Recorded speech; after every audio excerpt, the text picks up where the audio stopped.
PPLA Flying School. My name's Christopher Van, and again our next pre-flight briefing, this time on slow flight, exercise 10A. Why we need to be in slow flight? There may be situations where the aircraft inadvertently and in error enters into slow flight, so we need to be able to correct the aircraft. So our aim for this is to recognise and recover from flight at critically low speeds whilst maintaining the aircraft in balance. And it really is the key for this exercise, and it is coordination that we maintain balance. Threats: other airplanes at all times. Errors that we can make: we could stall the aeroplane, whereby we're not keeping sufficient lift to keep us in the air, and then hitting the ground. So to manage this is we must keep that lookout going, and very important we keep that LAI work cycle going, and very much including scanning the ball, scanning the turn and slip indicator to make sure we're not getting out of balance. So the exercise initially was to do some revision on strict and level flight, accelerating and decelerating the aircraft until we're quite happy and confident in those skills. After that, we will have a look at slow flight, and depending on the aircraft you fly will determine what speeds we are using. But initially we'll look to reduce the power and maintain balance by using the rudder. Maintain level flight using those skills, progressively adjusting the attitude and trimming, looking to pitch up as the speed reduces. Anticipates the airspeed we're targeting by about 5 knots, and in that we need to be resetting the power so we're not going to let that speed wash off too much. So about 5 knots, anticipating getting the power back on. Using sound and feel to set the power setting, and then trim. We're looking to set ourselves up at a slow speed.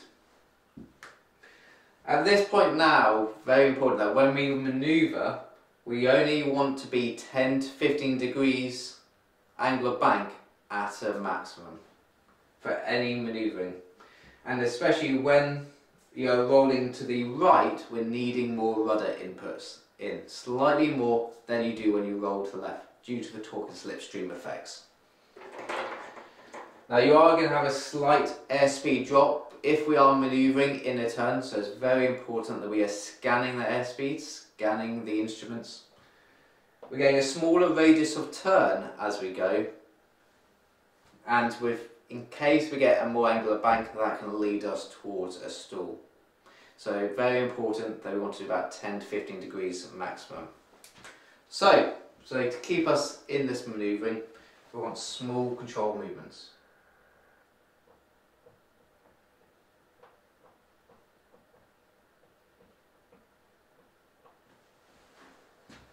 We're looking to monitor the airspeed indicator very closely.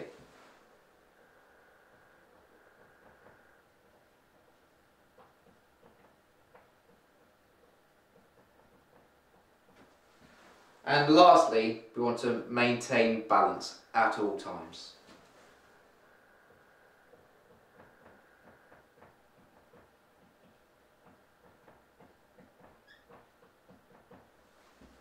Now when we want to exit slow flight, we're looking just to apply full power, keeping the ball in the middle. Remember, with full power you're going to need a little bit of right rudder, in and held.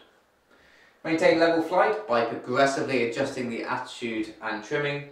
Anticipate again the target airspeed if we're looking back to 90 knots by resetting the power about 5 knots early to 2,300 RPM.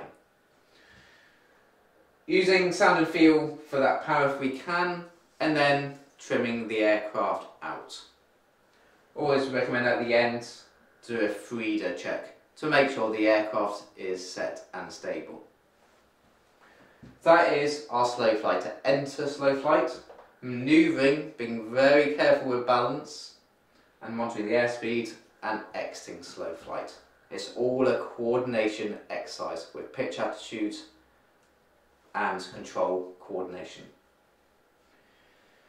Next time we'll have a look at endurance speed. Now, your endurance speed is usually about 10 knots above the clean stall speed. That gives you the minimum power you need to stay level flight. A bit of extra rudder for balance, and with less speed, if that speed can't feel more, you would even need more power, i.e. a higher nose attitude.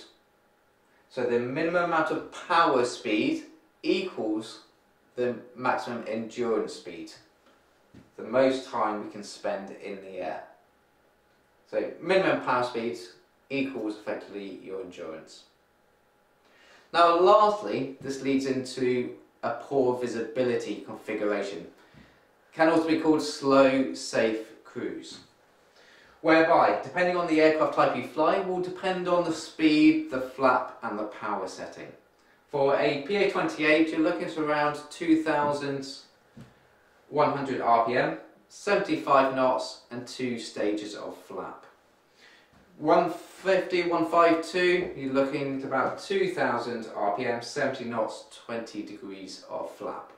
The power setting will vary initially once you settle down, but this is something to target straight away. You get slightly better forward visibility with the nose, doesn't need to be in quite so high pitch attitude. You get more drag, but that does lead needing more power, which accounts for that RPM setting, and the aircraft will be more stable in this configuration to allow for better manoeuvring. Always at the same time still, your manoeuvring is the same points, smooth inputs, coordinated controls. But for visibility correction, it will take, once you're set up in it, some modification on the power settings, but we're looking to be at a slower speed with a stable flap configuration. That is our slow flight. So thank you for watching. Goodbye.